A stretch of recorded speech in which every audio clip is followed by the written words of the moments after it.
When did your boyfriend's parents realize they were wrong for treating you like trash? After they found out I was secretly wealthy. My boyfriend Lewis had warned me on the phone that morning. Look, my parents can be difficult, but I talked to them and they promised to be on their best behavior tonight. I smiled. It's cute when you worry, but I got this. I spent 4 hours making my family's cinnamon apple pie. They say the best way to a person's heart is through their stomach, I told him confidently. But in the Uber to their estate, I was nervous as heck. My hands were shaking when I knocked on their door. His mom opened it and looked me up and down like I was a salesperson. You must be Eliza, she said. It's Beth, yes. It's so nice to meet you. Her eyes landed on the wine and apple pie in my hands. She fought back a disgusted look. Is this from Trader Joe's? Yes, I said. It's actually my favorite. It's a little bit pricey, but... Oh, this wine is pricey for you? She asked, giggling. She set the wine down beside the trash can and led me to the dining room. At dinner, his dad didn't wait long. So, what do you do for work? Lewis mentioned something about volunteering. I'm between positions right now, I replied. Between positions, his mom repeated to his sister. That's what they call unemployed now. His sister laughed. I love your dress. So vintage. Where did you find it, Goodwill? I glanced down at my silk dress and smiled gently. It was my mother's, actually. Of course it was. She turned to Lewis. Remember when you dated Sarah? Now she had style. Actual designer style. Lewis frowned, shifting in his seat uncomfortably. Guys, can we not do this tonight? I'm just saying, his mom interrupted. Some girls are raised with class. It's not something you can learn. After dinner, while everyone moved to the living room, his mom stopped me and smiled, pointing at the table. You don't mind, do you? I started clearing plates while they sat on the couches laughing. Lewis stood up to help, but his mom pulled him back down. Don't be silly, she's fine. This is just wifely duties. His sister-in-law walked over and dropped her wine glass into the sink while I was washing, splashing soapy water on my dress. You missed a spot on that plate. My housekeeper would have been fired for that. His mom came into the kitchen and stood uncomfortably close while I scrubbed the last few dishes. Beth, right? We need to discuss something. Our family requires prenups, ironclad ones. You understand why, don't you?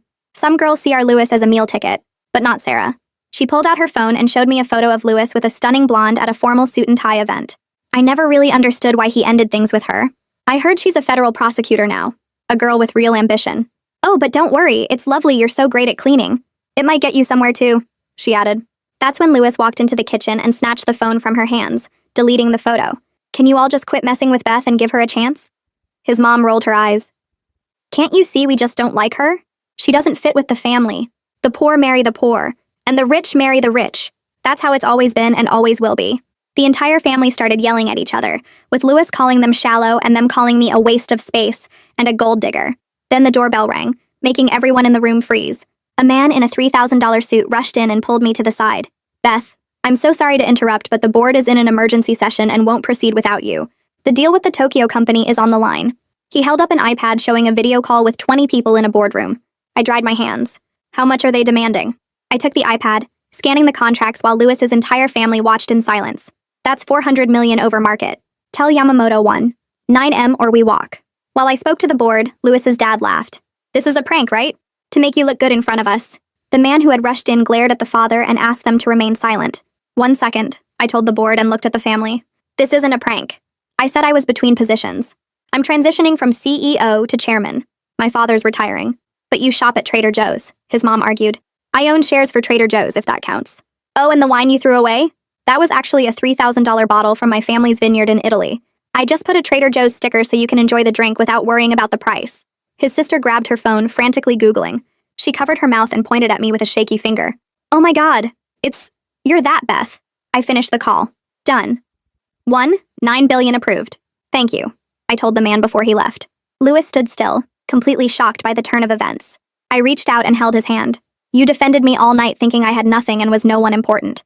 His eyes looked back at me longingly. Of course I would. I love you. That's when his mom suddenly turned friendly, smiling at me. So when's the wedding? I raised an eyebrow. I'm sorry, but none of you will be invited. That's when things really started getting out of hand. His mom's antics became violent the closer we got to the wedding, and his sister started blowing up my phone with texts before we even got to the car. I sat in the passenger seat of Lewis's car, hands still shaking, staring at his family's estate through the window. The porch light made everything look fake, like a movie set. His mother's face kept replaying in my mind. That moment when I told her none of them was invited to our wedding. Her smile had frozen, then cracked, then twisted into something ugly. I knew this wasn't over. This was just the beginning of something way bigger and messier than a bad dinner party. Lewis squeezed my hand hard, pulling me back to the present. He took a deep breath and turned to face me in the dim car. We needed ground rules before we did anything else about wedding planning. No more flying by the seat of our pants.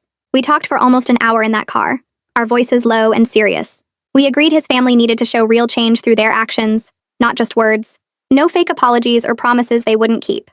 And we weren't setting a wedding date until we saw consistent respect over time, not just one good week. My phone kept buzzing in my lap the whole time we talked. Text after text after text. His mother, his sister, even his dad sent one.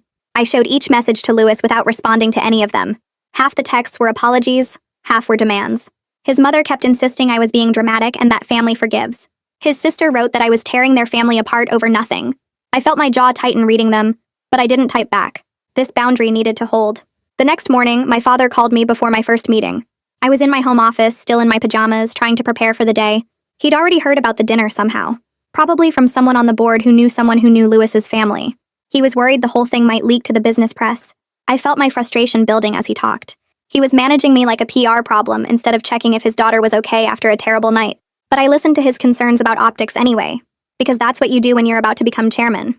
I promised him I had it under control and ended the call faster than I probably should have. At the office, I met with Kenji in my private conference room. He briefed me on how the board had reacted to last night's emergency session. Most of them thought I'd handled the Tokyo deal perfectly under weird circumstances. A few were curious about my personal life, but knew better than to ask directly.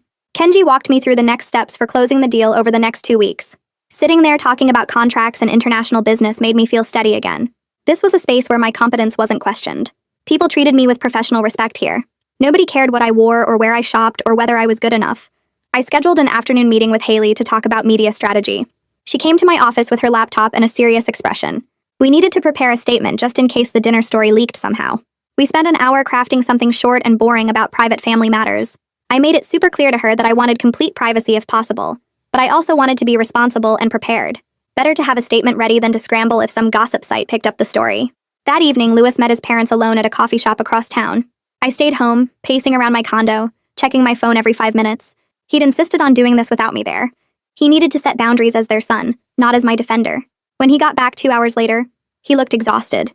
He'd told them our timeline was ours to control, that their behavior at dinner was completely unacceptable, that apologies needed to come with changed actions over time, not just words in the moment. His mother had cried. His father had argued. But Lewis had held his ground. The next morning, I was in a meeting on the 42nd floor when my assistant knocked on the conference room door. Security was calling from the lobby. Lewis's mother had shown up unannounced at my office building. She was telling the reception desk she was my future mother-in-law and needed to see me urgently. She was playing the victim, saying I was keeping her from her son. I felt my space being invaded, my professional life contaminated by this family drama. But I stayed calm.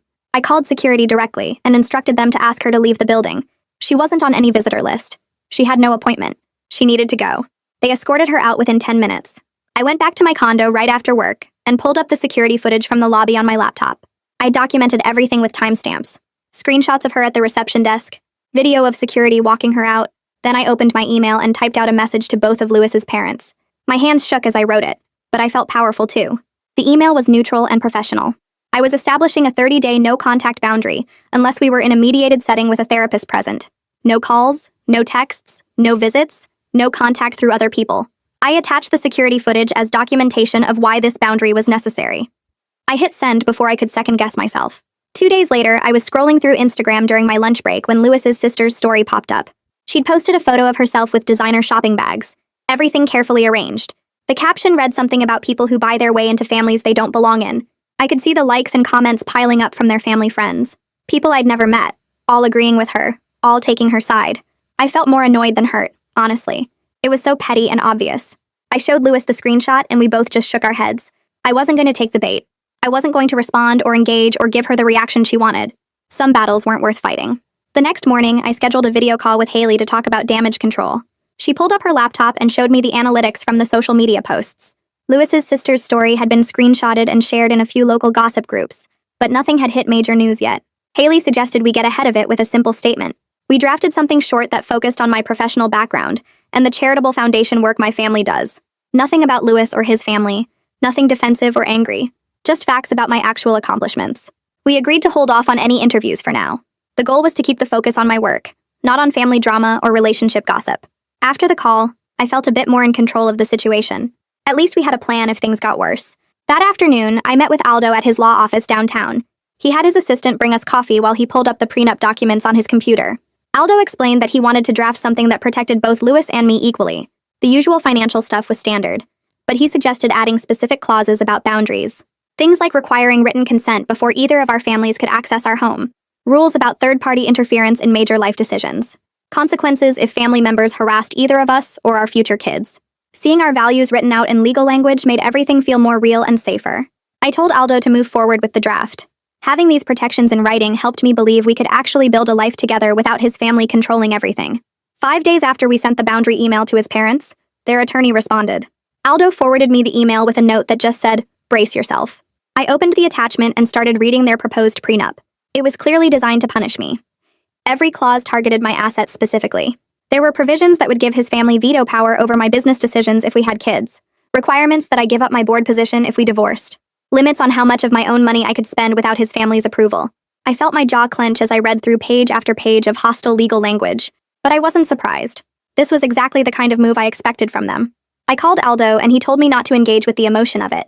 We would counter with our reasonable version and let the lawyers handle the back and forth. No point in escalating the hostility by responding directly. My father called me that evening while I was making dinner. He didn't even say hello before launching into his concerns. The board had been asking questions about my personal life. Some members were nervous about headlines mixing business with family drama. He wanted me to consider postponing the wedding until things calmed down. Maybe wait 6 months or a year. I stopped chopping vegetables and put down the knife. I told him no. We weren't delaying our lives because of fear about what people might say. Lewis and I were moving forward on our own timeline, not the board's timeline or the gossip cycle's timeline. My father tried to argue that it was about protecting the company's reputation. I pushed back harder. I said I wouldn't let fear of gossip control my life decisions. There was a long silence on the phone. Finally, he said he understood, but he didn't sound happy about it. After we hung up, I felt shaky but proud of myself for holding that line.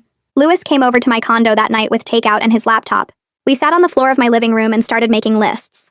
First, we wrote out our non-negotiables. Things like both families respecting our privacy. No surprise visits. No social media attacks. No contacting our employers or colleagues. Then we created a communication protocol. All family contact would go through email or text, so we had documentation. No more surprise phone calls or doorstep ambushes. We set up consequences too. First violation meant a warning. Second violation meant 30 days no contact. Third violation meant we'd consider legal action. Lewis typed everything into a shared document while I organized it into categories. Working through this practical planning made me feel like we were actually partners building something together. Not just two people caught up in drama, but a team with a real strategy. 2 weeks after the dinner, a delivery person showed up at my office reception desk with a large box. My assistant brought it to my office looking confused. The return address was Lewis's parents' house. I opened it carefully, half expecting something awful. Inside were 3 hardcover books about etiquette and formal entertaining. Under those was a cleaning apron with little hearts on it. The note attached said something about how these might help me develop some useful skills for the future. I actually laughed out loud. It was so petty and obvious. I took photos of everything for our documentation file. Then I called my assistant and asked her to donate all of it to the thrift store down the street. The whole incident went into our harassment log with timestamps and photos. Later that night, I showed Lewis the pictures and we both just shook our heads. His mother was really committed to this mean girl routine. A few days later, Lewis's father sent me a private email asking if we could meet for coffee. Just the two of us. I showed Lewis the message and he said it was up to me, but he trusted me to handle it however I wanted. I agreed to meet at a quiet cafe across town. When I arrived, his father was already there, sitting in a corner booth looking uncomfortable. He ordered us both coffee and then sat there fidgeting with his cup for a minute. Finally, he started talking. He admitted he was scared. Scared of losing his son to my world and my money. Scared that Lewis would move into a life his father couldn't understand or access. Scared of becoming irrelevant to his own kid. I listened without interrupting. When he finished, I told him I understood that fear. But I also said that fear didn't excuse the way his family had treated me. That respect had to come first, before we could build any kind of relationship. He nodded slowly and said he was trying. I believed he meant it, but I also knew meaning it, and actually changing were two different things. The following week, we attempted a family dinner at a neutral restaurant. Everyone had agreed to ground rules beforehand. No personal attacks, no bringing up the past, no social media posting. We'd meet for 1 hour, have a civil meal, and leave. Lewis's parents arrived first. His mother was wearing a tight smile that didn't reach her eyes. His father looked tired. Lewis's sister came with her husband. For the first 20 minutes, everything was painfully polite. People commented on the menu. Someone mentioned the weather. Then the server tried to seat his mother at a spot she apparently didn't like, too close to the kitchen or too far from the window or something. She stood up abruptly and announced she couldn't do this, that we were all being ridiculous, that she refused to be treated like a criminal just for caring about her son. Then she grabbed her purse and walked out of the restaurant. His father hesitated, looked at Lewis, then followed her out. The whole thing took maybe 30 seconds. Lewis and I sat there in stunned silence with his sister and brother-in-law. The server came back looking worried, asking if everything was okay. Lewis told him we'd be staying for dinner anyway.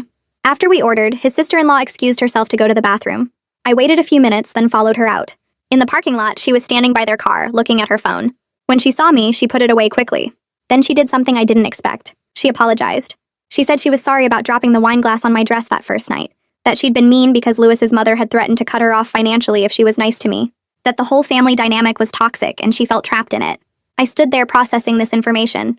Part of me wanted to stay angry, but another part of me recognized that she was stuck in the same system that had tried to control me. I told her I appreciated the apology, that I understood the position she was in, but I also made it clear that understanding didn't mean I was ready to be close or trust her completely. She nodded and said that was fair. We walked back inside separately. The next morning, I was getting ready for work when Lewis called me from his apartment. His voice sounded weird. He told me to check my phone. I pulled up my browser and saw what he was talking about. Some tabloid had run a story with the headline about gold diggers and wealthy heirs. There was an old photo of me in jeans and a sweater standing next to Lewis in a suit at some charity event from months ago. The article made it sound like I was some poor girl who'd trapped a rich guy. They'd gotten half the facts wrong and invented the other half. I felt my hands start shaking, but I forced myself to stay calm. I called building security and asked about any unusual activity. They told me there had been photographers outside since early morning. 2 guys with cameras waiting by the entrance. I looked out my window and saw a car parked across the street that hadn't been there before. This was getting bigger than I'd expected. I texted Haley immediately and she called me back within minutes. We needed to meet and figure out a real crisis plan. This wasn't just family drama anymore. This was turning into actual public attention that could affect my work and my company. Haley met me at a coffee shop 3 blocks from my building where the photographers wouldn't think to look. She had her laptop open with a full media analysis spread across the screen. The tabloid story had been picked up by 2 smaller outlets and was getting shared on social media. She walked me through her plan for a controlled narrative reset. We would do 1 written interview with a respected business publication that focused on my actual work history and the philanthropic projects my family's foundation supported.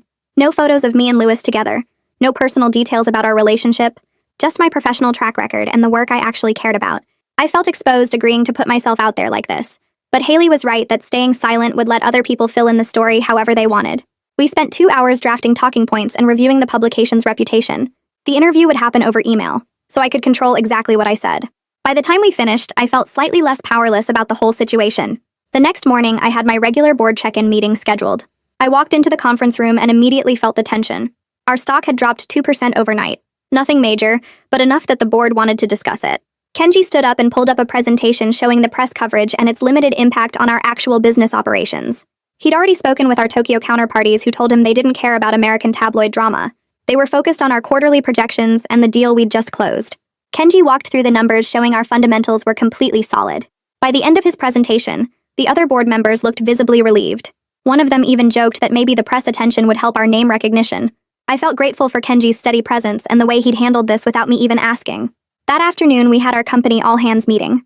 I stood in front of 300 employees and talked about my transition to chairman and what that meant for the company's direction. Then I addressed the elephant in the room. I told everyone that some personal matters had gotten media attention recently, and I wanted to set clear boundaries. If any reporters or media people contacted them asking about me, they should forward those requests to our communications team and not engage directly. I emphasized that I valued their privacy too, and wouldn't let my personal life create problems for them at work. Several people nodded, and a few came up afterward to say they appreciated the transparency. Walking back to my office, I felt more grounded than I had in days. Leading with honesty and keeping my focus on actual work helped me remember why I did this job in the first place. The next day, Kenji knocked on my office door looking concerned. He showed me his phone where Lewis's mother had left comments on our company's public LinkedIn page. She'd also sent connection requests to 3 of our vendors and 1 junior employee in our marketing department. The messages were vague but clearly fishing for information about me. Kenji had already contacted our legal counsel, who drafted a formal cease and desist letter. We sent it that afternoon through our attorney with copies to her attorney. The letter made clear that any further contact with our employees or business partners would be considered harassment, and we would pursue legal action. I felt protective of my team and angry that she was dragging my workplace into her personal vendetta. But I was also glad we had proper legal channels to shut this down. That evening, Lewis called me from his apartment. His voice sounded flat and tired. His father had just informed him that his trust fund access was being cut off immediately. The stated reason was that Lewis had chosen me over his family and needed to learn the consequences of that choice. Lewis told me he'd already started sending out resumes and had 2 interviews lined up for next week. I drove over to his place and we sat at his kitchen table with our laptops open. We built a realistic budget based on his likely salary range and my current income. I offered to cover more of our shared expenses, but Lewis wanted to contribute equally. We cut out the expensive restaurants and planned cheaper date nights. I felt proud watching him handle this with such maturity. He wasn't panicking or running back to his family. He was building his own independence. 2 days later, I met with Aldo at his law office to review the latest prenup draft. He'd incorporated all our feedback about financial independence and added specific clauses about third-party interference. There was language protecting both of us from family members trying to access our finances or make demands on our marriage. The document spelled out that we each maintained separate accounts and decision-making power over our own assets. Reading through it, I felt cautious optimism building. The legal paperwork was actually reflecting our shared values, instead of just protecting wealth. Aldo explained each section carefully, and I took notes on a few small changes I wanted. This felt like real progress toward a partnership that honored both of us. That weekend, Lewis and I sat in my living room surrounded by wedding planning materials. We'd originally imagined a ceremony with 150 guests at a historic venue downtown. Looking at everything spread out in front of us, we both felt overwhelmed. Lewis suggested we scale way back. What if we did something small and private instead? Just close friends and the family members who actually supported us? I felt immediate relief wash over me. A smaller ceremony meant less pressure, less expense, and way less drama. It meant his family would have fewer opportunities to cause problems. We started making a new list of maybe 30 people we truly wanted there. The intimacy of it felt more meaningful than any big production would have been. The next Tuesday, we went to a small bakery for a cake tasting appointment. We'd specifically chosen a place off the beaten path where we thought we could just be a normal couple picking out dessert. The owner brought out 6 different samples, and we were laughing about the weirdly specific flavor combinations when the door opened. Lewis's mother walked in wearing sunglasses and a tense expression. She pulled off the sunglasses and stared at me. She started talking about how I'd stolen her son and ruined her family. I stood up and told Lewis we should leave. That's when she moved toward me quickly and shoved me hard with both hands. I stumbled backward into a display table covered in sample cakes. The whole thing crashed to the floor and I landed on my side. Pain shot through my arm where it hit the table edge. Lewis immediately pulled out his phone and called security while helping me up. The bakery owner was already on her phone calling the police. I pulled up my sleeve and saw a dark bruise already forming on my forearm. I took several photos with my phone, making sure the timestamp was visible. My hands were shaking, but I made myself document everything clearly. We drove straight to the police station. An officer took us to a private room where I gave a detailed statement about what happened. I showed him the photos of my bruise, and the bakery owner had already sent over security camera footage. The officer asked if I wanted to press charges. Lewis and I looked at each other. I told the officer I wanted a formal incident report filed, but I wasn't requesting an arrest at this time. I wanted documentation that this happened and a clear record of the escalating behavior. The officer nodded and said that was reasonable. He printed out a copy of the report for me and gave me a case number. Walking out of the station, I felt shaken but also strangely calm. We'd drawn a clear line and created official consequences. This wasn't just family drama anymore. This was documented assault with legal records. The next morning, Lewis called his parents' attorney and dictated an ultimatum. His mother needed to enter mandatory therapy immediately. Both his parents needed to provide written apologies that specifically acknowledged the harm they'd caused. They needed to follow all the boundaries we'd set without exception. If they couldn't do these things, Lewis was choosing no contact indefinitely. The attorney said he'd relay the message and get back to us. Lewis hung up and I saw how much the call had cost him. I was proud of him for setting these terms, but I was also scared. I didn't know if his family would actually follow through with real change, or if they'd just escalate further. We sat together on my couch not talking, just holding hands and waiting to see what would happen next. 2 days later, an email appeared in my inbox from an address I didn't recognize. The subject line read, "Family Counseling Arrangements." I opened it and saw Lewis's father had written a short message saying he'd contacted 3 licensed family therapists and wanted to schedule sessions. He listed their credentials and availability. He wrote that he understood trust needed to be rebuilt through actions and he was committed to doing the work. I read it twice, then forwarded it to Lewis without adding any comments. My chest felt tight with something between hope and suspicion. Words on a screen were easy. Showing up week after week was different. Lewis called me an hour later and said his dad had texted him the same information. We agreed to pick the therapist with the most experience in high-conflict family dynamics and scheduled our first session for the following week. The therapy office had beige walls and comfortable chairs arranged in a circle. Lewis's mother arrived 10 minutes late wearing sunglasses she didn't take off until the therapist asked her to. The therapist introduced herself and explained the ground rules about respect and taking turns speaking. Lewis's mother sat with her arms crossed and barely made eye contact. The therapist asked her to share what brought her to counseling. She talked for 20 minutes about her own childhood in a wealthy family where status meant everything. She described her mother's obsession with maintaining appearances and how she learned that losing social standing was worse than anything. Her voice cracked when she talked about her fear that Lewis choosing me meant she'd failed as a mother. I sat there listening and felt unexpected sympathy mixed with anger. Understanding where her behavior came from didn't erase what she'd done. When it was my turn, I pulled out my phone and showed photos of the bruise on my arm. I described the bakery incident in specific detail. I listed other examples of harassment and boundary violations. The therapist took notes and asked Lewis's mother if she understood the harm she'd caused. She nodded slowly and said she'd been trying to protect her son but realized she'd gone too far. I stated my boundaries clearly for future contact. No unannounced visits. No contacting my workplace. No social media posts about me. Communication only through Lewis or the therapist until further notice. She agreed verbally, and the therapist documented everything. 3 days after the session, Lewis got a call from his sister. He put her on speaker while we sat in my living room. She told him she'd deleted all her Instagram posts about me and our relationship. Her voice sounded different, less sharp. She said she'd been applying to jobs outside the family business and had 2 interviews scheduled. She admitted she'd been financially dependent on their parents her whole adult life, and it made her feel trapped. She apologized for the things she'd said at dinner and online. Lewis thanked her and told her he was proud of her for making changes. After he hung up, I felt relief, but also doubt. People could delete posts easily. Following through on job applications and actually taking a position that paid less was harder. I wanted to believe she was serious, but I'd been burned enough times to stay cautious. The following week, I stood at a community center in a lower-income neighborhood for a foundation event focused on educational access. We'd partnered with local schools to provide free tutoring and college prep resources. I spent 3 hours talking with students and parents, helping set up computer stations and explaining scholarship opportunities. Haley stood near the back monitoring her phone and tracking social media mentions. Later, she showed me the analytics. The event had gotten positive local news coverage and supportive comments. The narrative was shifting from wealthy person drama to actual community work. Standing there surrounded by kids excited about learning opportunities made me feel grounded again. This work mattered more than any family conflict or tabloid story. 2 days later, my father asked me to meet him at his office downtown. I walked into the executive suite where I'd spent so much time over the years. He closed the door and we sat across from each other at the conference table. He pulled out a folder with transition documents and a proposed media plan. He asked my input on timing and messaging. We spent an hour going through details about the chairman role, board responsibilities, and how to announce it without exploiting my personal situation for publicity. He listened when I said I wanted the focus on business strategy and company values, not on my relationship drama. He agreed and made notes. For the first time in months, I felt like he was seeing me as a professional partner instead of a PR problem. Our relationship had been strained by his constant worry about optics. This conversation felt different, more respectful, more equal. The next Saturday evening, I hosted a small gathering at a private room in a quiet restaurant. My side of the family came, along with Kenji and Haley. Lewis arrived looking nervous, but my aunt immediately pulled him into conversation about his work. My father shook his hand and asked genuine questions about his career plans. Kenji talked with him about industry trends.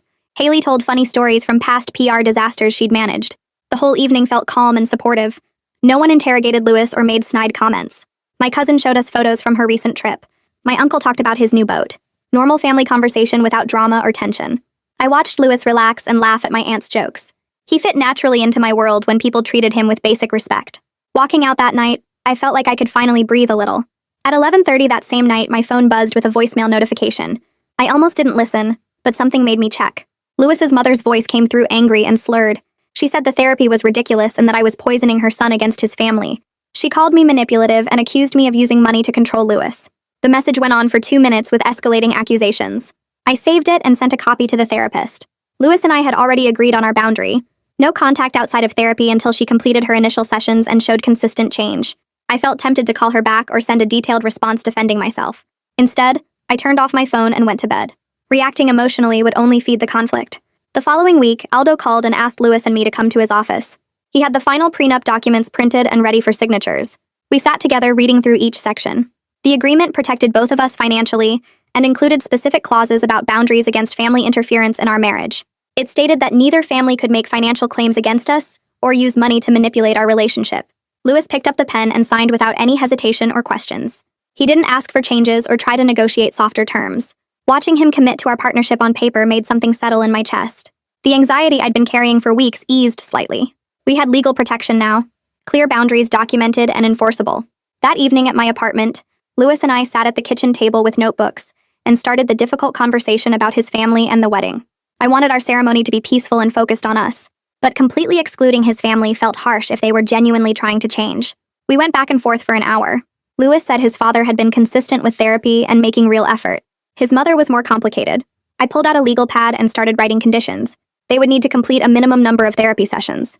They would need to provide written apologies that acknowledge specific harmful actions. They would need to follow all our stated boundaries for at least 2 months without violation. They could attend the ceremony only, not the reception. They would have no speaking role. Security would be present. Lewis read my list and nodded. He added that any violation would result in immediate removal. I felt conflicted writing it all down. Part of me wanted his family there because I knew it mattered to him. Part of me wanted to protect our day from any possibility of drama. We agreed to present the conditions to his parents through the therapist and let them decide whether they could meet the requirements. 3 weeks later, a handwritten letter arrived at my office in a formal envelope. Lewis's father had written 4 pages acknowledging his enabling behavior and listing specific examples of harm he'd witnessed and failed to stop. He apologized for prioritizing family image over my dignity and safety. He explained the work he was doing in counseling to understand his patterns and make different choices. The letter felt sincere and specific, not generic. That same afternoon, Lewis received an email from his mother. The message was brief and typed. She wrote that she may have overreacted to our relationship and that she was working on managing her emotions better. The apology felt minimal compared to everything that had happened, but it was more than I'd expected from her. It acknowledged wrongdoing even if it didn't fully capture the scope of damage. Lewis and I sat together reading both messages. Progress was happening, slow and imperfect, but real enough to notice. We scheduled the mediated meeting for the following Thursday at the therapist's office. Both families would attend to discuss ceremony boundaries. I spent 2 days preparing a written document outlining specific rules including sobriety requirements, no unplanned interactions with me, designated seating arrangements, and a clear timeline for arrival and departure. Lewis reviewed my list and added a few items about his siblings maintaining appropriate distance. The morning of the meeting, I felt nervous but prepared. We arrived early and sat in the waiting room reviewing our notes one last time. His parents came in separately, his father first and his mother 10 minutes later. My parents arrived right on time with calm, neutral expressions. The therapist led us into a conference room with a large table and asked everyone to sit. I pulled out my printed document and slid copies across to everyone. The therapist started by acknowledging the progress made through individual counseling and the written apologies. Then she turned the floor over to me. I went through each boundary point by point. The ceremony would be alcohol-free for all guests. His family could attend the ceremony only, not the reception. They would sit in designated seats away from my family. No speeches or toasts from anyone. Security would be present and had authority to remove anyone causing disruption. The therapist would attend as an observer. His mother shifted in her seat and opened her mouth to object, but his father put his hand on her arm. Lewis spoke up and reinforced that these weren't negotiable terms. They were the conditions for attendance. His mother's jaw tightened, but she nodded stiffly. My father asked about the timeline, and I explained the ceremony would last 30 minutes, followed by a brief photo session. Then his family would leave before the private reception started. His sister wasn't present, but had sent word through their father that she accepted all terms. After 2 hours of discussion, we reached a formal agreement. His family could attend the ceremony with all the restrictions I'd outlined. Security personnel would be positioned at entrances, and the therapist would observe from the back. No reception access meant they'd leave immediately after photos. His father signed the agreement document the therapist had prepared. His mother signed too, but her hand shook slightly, and I couldn't tell if it was anger or nerves. Lewis and I both signed, then my parents signed as witnesses.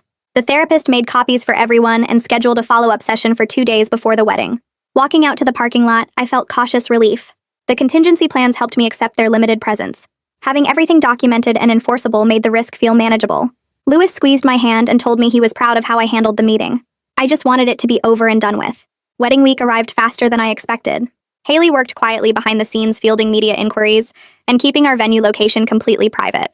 She'd set up a separate email account just for press requests and responded with a standard statement about respecting our privacy. A few photographers tried following us, but our security team redirected them. I ran on nervous energy all week, checking details obsessively and trying to stay present instead of thinking about everything that could go wrong. Lewis helped by taking over some of the vendor coordination and keeping me focused on one task at a time. We did a final walkthrough of the venue on Tuesday and confirmed all the security positions. The florist delivered samples and I approved the simple arrangements, reminding myself that less was more. Haley sent me daily updates on media activity, which stayed minimal thanks to her proactive management. By Thursday, I was exhausted but holding steady. We had one more therapy check-in session scheduled for Friday morning before the Saturday ceremony. On Wednesday afternoon, Lewis got a call from a firm he'd interviewed with 3 weeks earlier. He stepped into the bedroom to take it and came out 10 minutes later with a huge smile. They'd offered him a senior analyst position with a salary he'd earned entirely on his own merit. He accepted right there on the phone. That evening, we sat at my kitchen table with our laptops open and went through our finances realistically as a 2-income household. Lewis had been anxious about feeling dependent on my wealth, so having his own income mattered deeply to him. We calculated rent we could afford together, discussed splitting household expenses fairly based on our individual salaries, and talked about keeping some finances separate while sharing others. I felt relieved watching him build his own professional identity. The conversation was practical and grounded, focused on partnership rather than dependence. We agreed to revisit our financial plan quarterly and adjust as needed. Seeing him this proud and settled made me more confident about our future together. Friday afternoon, we held a short rehearsal at the venue with just the officiant, photographer, and key participants. His mother arrived exactly on time wearing a navy dress and sunglasses despite being indoors. She removed them when the therapist reminded her about the agreed protocols. We walked through the ceremony sequence twice. The second time through, his mother made a comment about the simple flowers, calling them quaint, in a tone that wasn't quite a compliment. I felt my shoulders tense, but I stayed calm. Security stepped forward and did a verbal intervention exactly as we'd planned, reminding her about respectful behavior. His mother pressed her lips together and nodded. I felt steady rather than reactive, choosing not to escalate. The therapist made a note on her clipboard. His father apologized quietly to Lewis. We finished the rehearsal without further incident. Afterward, Lewis and I went back to our separate hotel rooms as planned. Traditional separation the night before felt right. I ordered room service, took a long bath, and tried to sleep. The morning of our wedding, I woke up at 6 and couldn't fall back asleep. I ordered coffee and sat by the window watching the city wake up. Around 7:30, I heard paper sliding under my door. I got up and found a small envelope with my name written in careful handwriting. Inside was a family recipe card for apple cinnamon bread and a brief note from his mother. The note said she understood the boundaries we'd set and would keep her distance today. She hoped we'd be happy. The recipe card had stains and worn edges like it had been used many times. Something in my chest softened slightly. I wasn't letting my guard down completely, but I appreciated the gesture. I tucked the card into my bag and got ready. My parents arrived at 9 to help me dress. The ceremony was scheduled for 11. I put on my simple white dress and looked at myself in the mirror. I felt ready. The ceremony proceeded quietly in our small venue with about 30 guests total. His parents sat on opposite sides of the aisle and away from my family as planned. His father wore a dark suit and kept his hands folded in his lap. His mother sat perfectly still with her purse on her knees. My parents sat in the front row on my side looking calm and supportive. Security stood at the entrances but stayed unobtrusive. The therapist sat in the back corner with her notebook. When the officiant signaled, I walked down the short aisle alone by choice. Lewis stood at the front looking nervous and happy. The ceremony lasted 28 minutes. No incidents occurred during the service. I felt present and grateful rather than over the top, happy, just steady, and focused on Lewis. His face watching me walk toward him made everything worth it. When the officiant pronounced us married, Lewis kissed me gently, and I heard quiet applause. We turned to face our guests, and I saw his mother dabbing her eyes with a tissue while his father smiled. It wasn't perfect, but it was peaceful. Our vows emphasized partnership, autonomy, and the concept of chosen family. Lewis spoke first about building a life based on mutual respect and supporting each other's independence. I talked about choosing each other every day and creating our own definition of family. The words felt deeply true coming out of my mouth. I got slightly teary speaking about trust and boundaries, about love that protects rather than controls. The grounded joy I felt was real, even though it wasn't the fairy tale moment some people imagine weddings to be. It was better because it was honest. Lewis squeezed my hands when I finished, and I saw his eyes were wet too. The officiant smiled and completed the ceremony. We signed the marriage certificate with our parents as witnesses. Then we moved outside for photos. We executed our structured exit plan exactly as rehearsed. The photographer took family photos quickly, starting with my side, then his side, then one photo with everyone together. The whole photo session lasted 12 minutes. His family left on schedule without drama, his father shaking Lewis's hand and his mother giving a brief, awkward hug. His sister had sent flowers with a card wishing us well. They walked to their cars and drove away. The relief I felt when they were gone was huge.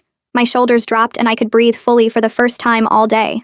Lewis wrapped his arms around me and we stood there for a minute just holding each other. Our detailed planning had actually worked. The boundaries held. No incidents, no drama, just a simple ceremony with people who could respect our terms. I felt grateful and exhausted. Our private dinner reception with a small circle of close friends and family felt warm and relaxed. We'd rented a private dining room at a restaurant my family had known for years. 20 guests total, including my parents, Lewis's sister-in-law who'd apologized privately, and several colleagues who'd become friends. Haley attended and spent most of dinner chatting with my father about media strategy. Kenji gave a toast about sustainable leadership and authentic relationships, talking about how the strongest partnerships are built on mutual respect and clear communication. He raised his glass and everyone joined in. The low-key celebration felt more meaningful than any big production would have. We ate good food, told stories, and laughed without worrying about drama or judgment. Lewis held my hand under the table and I felt genuinely happy. This was what I'd wanted all along. Connection without performance, celebration without stress. When dessert came out, I looked around the table at people who'd supported us through everything and felt deeply thankful. We'd made it through and come out stronger on the other side. The next day, I woke up to 3 missed calls from Haley and a string of texts with links to tabloid articles. I scrolled through them while drinking coffee, reading headlines about our secret ceremony and mystery bride hides billionaire status. The articles had almost no real information because we'd controlled access so tightly. Most of them just recycled the same photo of me from a business conference 6 months ago. I texted Haley back saying I'd seen them and felt surprisingly okay about it. We'd done the groundwork, kept the venue private and limited who could leak details. The stories had nowhere to go without fuel. I put my phone down and finished my breakfast without that tight feeling in my chest I'd had for weeks. Lewis came into the kitchen and asked if I'd seen the press coverage. I nodded and told him it was fine, that we'd expected some noise and this was manageable. He looked relieved and kissed my forehead before pouring his own coffee.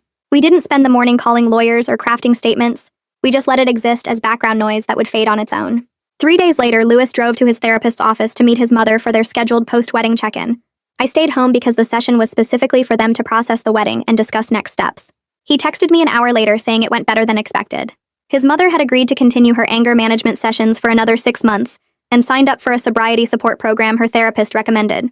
Lewis said she seemed tired rather than combative, like she'd finally accepted that fighting wasn't getting her anywhere. I felt something shift in my chest. Not excitement or relief exactly, just a quiet sense that maybe things could actually improve over time. I didn't let myself expect too much, though. One good session didn't erase months of harassment and violence. I texted back asking how he felt about it. He said hopeful but careful, which matched exactly how I felt. We were both learning to celebrate small progress without treating it like a complete transformation. 2 weeks after the wedding, I sat in a conference room with my security team reviewing our protocols. We'd ramped everything up before the ceremony with extra personnel at my office and condo, monitoring social media for threats, and keeping detailed logs of every incident. Now we needed to find a sustainable middle ground. I told them to scale back the extra staff but keep our core systems in place, including building access controls and the alert system for any concerning contact. My head of security walked through each protocol, and I approved or adjusted based on what felt necessary versus excessive. I noticed I wasn't jumping at every notification anymore, or checking my surroundings constantly. The hypervigilance that had become normal was slowly easing. But I wasn't naive either. We kept the important safeguards that would let us respond quickly if things escalated again. Finding that balance felt important, like I was reclaiming parts of my life without pretending the threats had never existed. The following Monday, I walked into our main boardroom for the official transition meeting. My father sat at the head of the table with the full board assembled around him. He announced my formal appointment as chairman effective immediately, and everyone clapped politely. Then he announced Kenji's promotion to COO in recognition of his leadership during the Tokyo negotiations and his steady guidance over the past year. Kenji looked genuinely surprised and pleased, shaking hands with board members who congratulated him.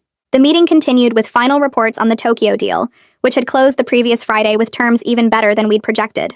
I felt satisfied watching everything come together smoothly, but I didn't need a celebration or speeches.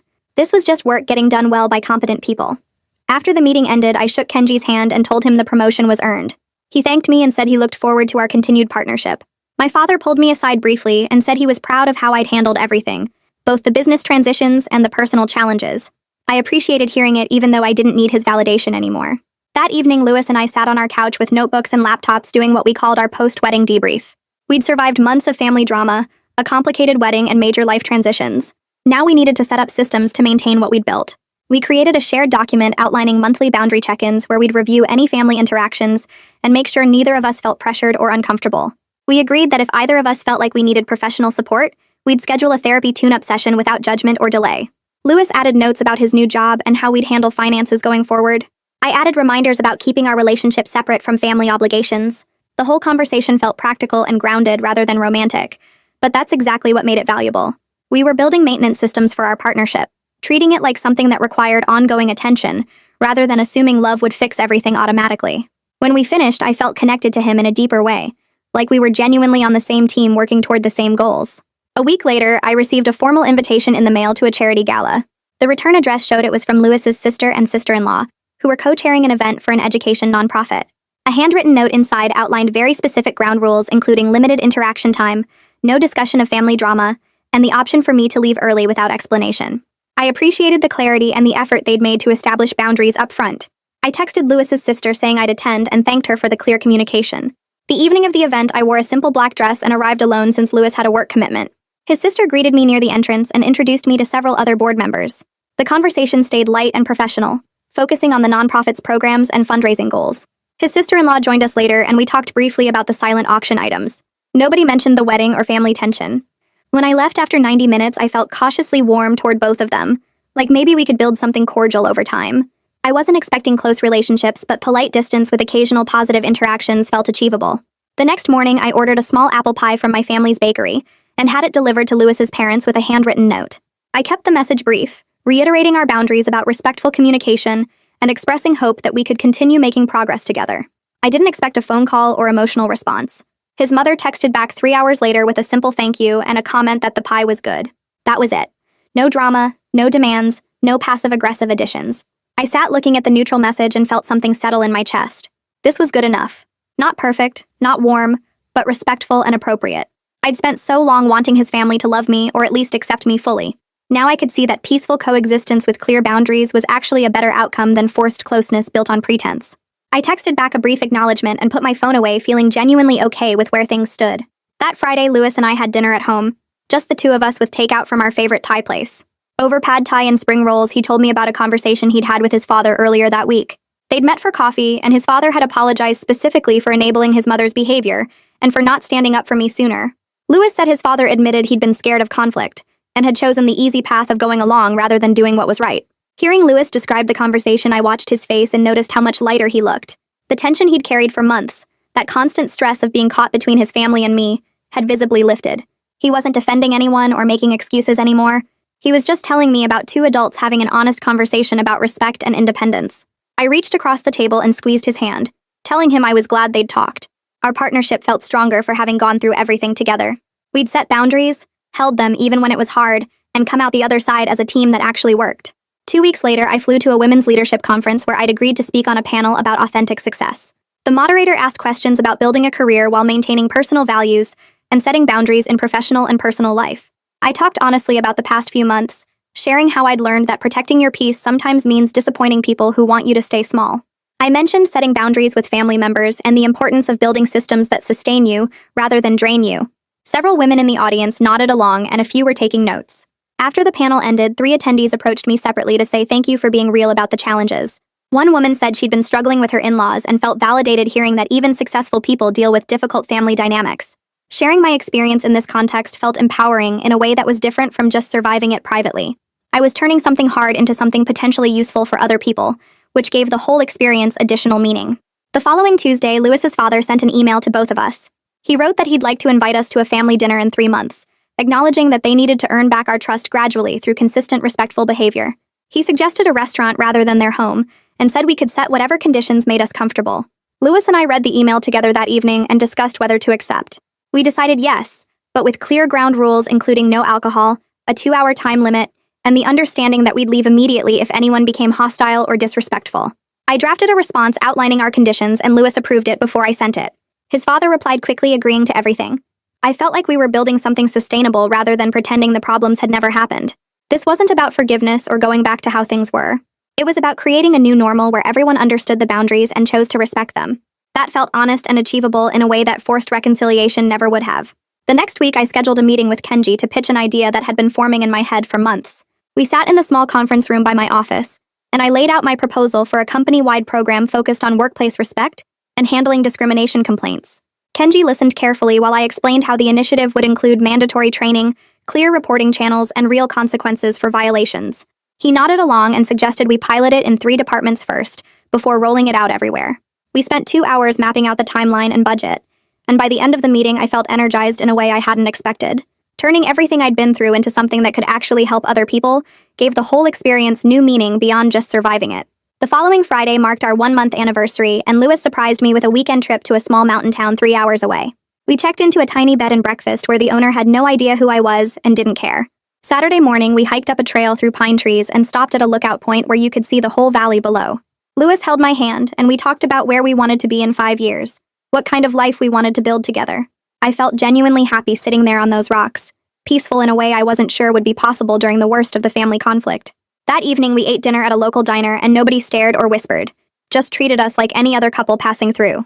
On Tuesday afternoon, his sister called my cell phone, which surprised me since we hadn't spoken directly in weeks. She told me she'd accepted a job offer in Seattle working for a tech startup, completely outside the family business and their financial control. I congratulated her and meant it, genuinely glad she was finding her own path, even though our relationship would probably always be somewhat distant. She thanked me quickly and hung up, but the call felt like another piece clicking into place.